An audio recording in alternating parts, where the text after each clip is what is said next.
كيف نحافظ على الصبغة أطول وقت ممكن؟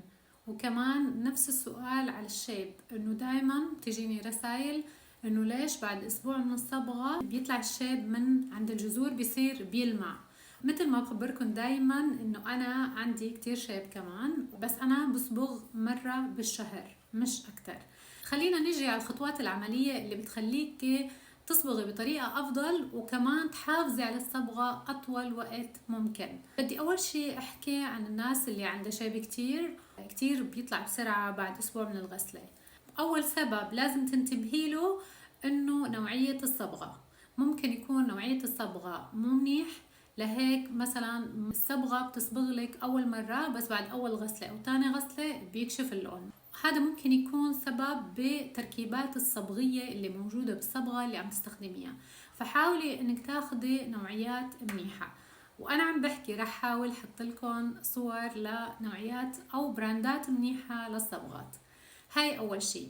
الشغلة الثانية كتير مهمة بنات، ركزوا معي. اذا انت شعرك من النوع الدهني حاولي انه تصبغي شعرك وشعرك نظيف، يعني فروة الراس ما فارزة كتير دهون ليثبت معك اللون أكتر. بس انتبهي ما تكوني بنفس اليوم متحممة وبعدين بتصبغي شعرك، ما بدي اياك تعملي هيك. بيكون أقل شي مر 24 ساعة على الحمام تبعك وبعدين بتصبغي شعرك. أنا عم بحكي إذا شعرك كتير دهني.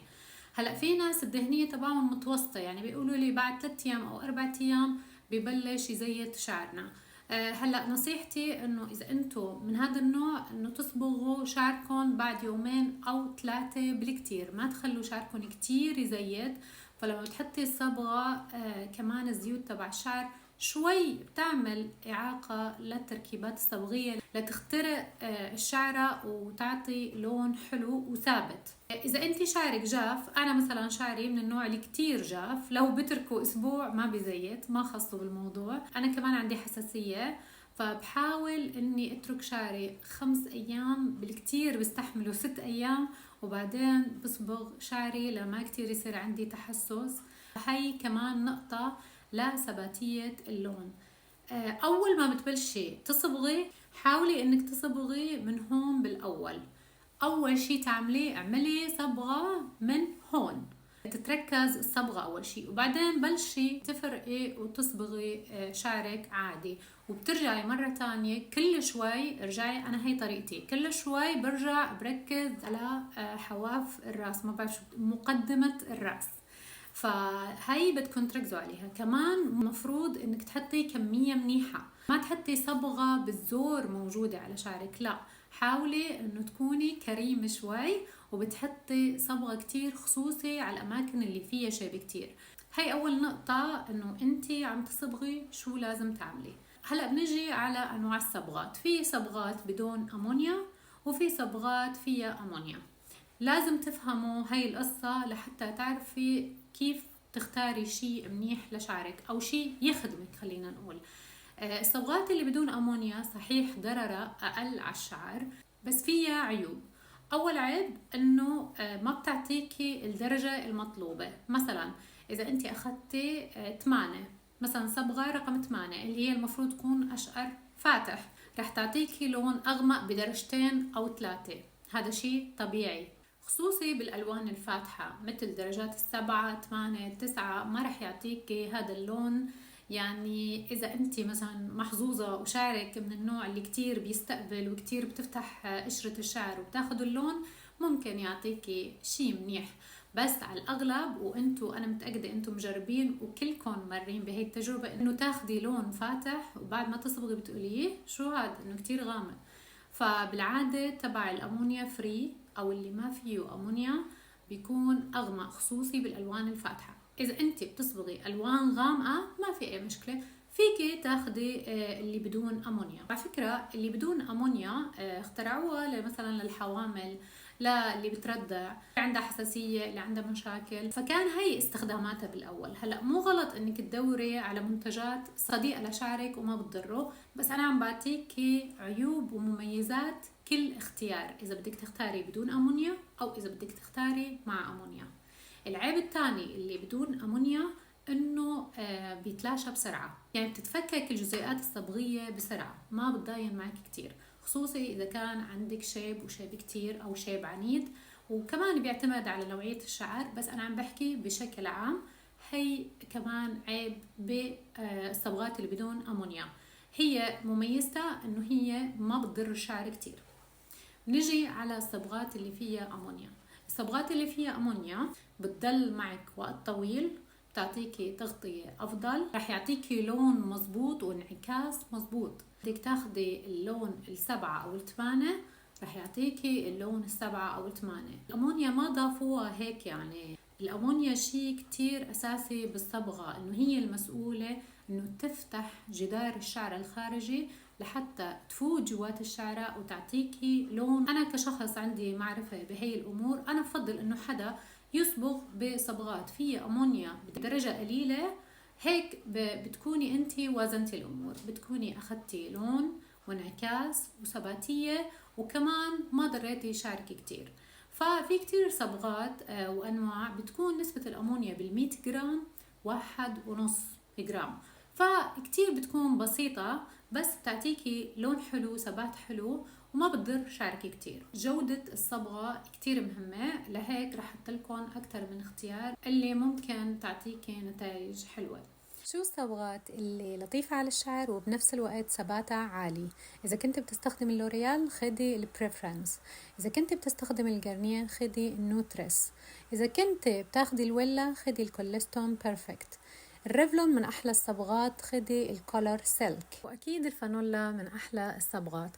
هون عطيتكم كم اختيار بسيط، إذا حابين أعطيكم اختيارات أكتر وأنواع صبغات أكتر بفيديو لحال، فرجوني تفاعلكم مع هذا الفيديو لأعرف إنكم حابين الموضوع وما رح أتأخر عليكم أبدا. كمان أنت لازم تهتمي بشعرك. أنا شعري من النوع الجاف كتير، وكمان بصبغ كل شهر، دايما برطب ودايما بحاول اعتني فيه على قد ما بقدر. في عوامل خارجية مثل الشمس، مثل البكتيريا اللي برا الهواء، في كتير عوامل الحرارة اللي بنستخدمها على شعرنا، المي، كل شيء بيأثر على شعرنا. الخلاصة اني عم اقول انه حاولي انك ترطبي وتعتني بشعرك وتغذيه بعد ما تصبغيه، او دايما لازم يكون عندك روتين عناية. في فيديو انا نزلته باليوتيوب، اذا بتحبي تشوفي فيديو عناية شامل ومتكامل فيكي تشوفي اذا بدك تستفيدي كيف بتعملي روتين عناية. اذا انت عندك روتين عناية مرتاحة عليه كفي عليه، ما في اي مشكلة، المهم انك تهتمي بشعرك.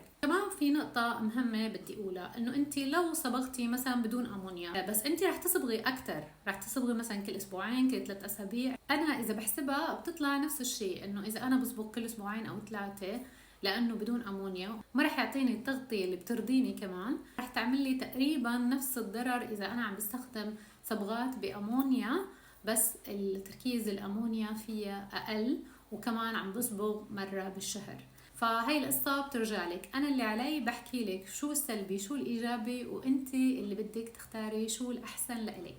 وإذا عندك شيب مثل ما اتفقنا إنه دايما تستخدمي الأكسجين العشرين. الأكسجين العشرين الوحيد اللي فيه يشتغل على الشيب، أي أكسجين عيار تاني ما رح يشتغل على الشيب، فهي نقطة كمان بدكم تهتموا فيها. بعد ما اخترتي وصبغتي، حاولي انك تتركي الصبغة على شعرك 50 دقيقة مشان شعرك ياخد اللون منيح، خصوصي الشيب. هلا بعد ما خلص الوقت بدك تغسلي شعرك، بدك تستخدمي شامبو للشعر المصبوغ. في شامبوات مثل هيك مكتوب انه للشعر المصبوغ، هون رح تلاقوا كتير اختيارات، كمان نزلت على اليوتيوب شامبوات للشعر المصبوغ، هذا كمان من افضل الشامبوات اللي انا استخدمتها. شو رأيكم؟ مطقم مع تيابي. بكل الأحوال لازم تختاروا شامبو للشعر المصبوغ، لأنه هذا فيه مركبات بتحافظ على لون الشعر، فكتير مهم انه تغسلي شعرك بشامبو للشعر المصبوغ. وكمان في بلسم للشعر المصبوغ، هذا كمان شيء كتير مهم. بدك تغسلي شعرك بمي فاترة مايلة للبرودة، المي السخنة بتفكك المركبات تبع الصبغة، فهذا الشيء ابدا مو منيح، واساسا المي السخنه مو منيحه لا لجسمك ولا بشرتك ولا لشعرك. فحاولي انك تغسلي شعرك بمي فاتره مايله للبروده. فهذا الشيء كمان بده يخلي الصبغة تطول معك فترة أطول. إذا أنت بتستخدمي الحرارة على شعرك بدك تستخدمي واقي للحرارة، بتكون نوعيته كمان منيحة، لأنه كمان الحرارة بتفكك المركبات الصبغية. هيك صار عندكم علم شو الاشياء اللي بتأثر على الصبغة. المي السخنة، إذا بتستخدمي شامبوات غلط، إذا ما بتستخدمي واقي حرارة. ونقطة كتير مهمة، لأنه أنا بسمع أوقات في بنات بيعملوا هيك، في ناس بتعمل زيوت لشعرها وبتنام فيها. أنت عم تعملي غلط كبير بحق شعرك، يعني ما بدي أقول كلمة تانية، لأنه هذا الشيء كتير سيء وبده يسكر مسامات فروة الرأس. هذا الشيء كتير مضر. كمان اللي بيستخدموا ماسك الشعر أو البلسم من الجذور بفكك الصبغة أسرع، وكمان بيعمل لك مشاكل بفروة الرأس، كمان حكيت عنها بفيديو العناية تبع اليوتيوب. إذا أنت من النوع اللي بتعملي زيوت لشعرك أو أي خلطات عناية، حاولي إنك تحطي مثلا زيت على شعرك ساعة أو ساعتين بالكتير، كتير كافي إنه شعرك ياخد الفايدة من هذا الماسك أو من حمام الزيت اللي أنت عاملتيه، وبعدين بتغسلي شعرك. كمان أنا بفضل إنه ما تعملي زيوت إلا مرة بالأسبوع. كمان مية الرز شارحتها باليوتيوب، أنا بعملها بطريقة مختلفة وكتير حلوة نتائجها، بس إنه مرة بالأسبوع بحط زيوت على فروة الرأس، وبعدين بحاول إني أغسل شعري كتير منيح. بعد ما أعمل أي زيوت لفروة الرأس بغسل شعري مرتين بالشامبو، وبعدين بحط الخل وماسك الشعر وهيك. كله موجود على اليوتيوب إذا أنتوا بدكم تعرفوا تفاصيل. شو رأيكم بالألوان؟ رح نزل تفاصيل اللبس على الانستغرام، لأنه أنا تاركة الانستغرام بس لللبس. إن شاء الله تكونوا استفدتوا من هذا الفيديو، وبشوفكم الفيديو الجاي.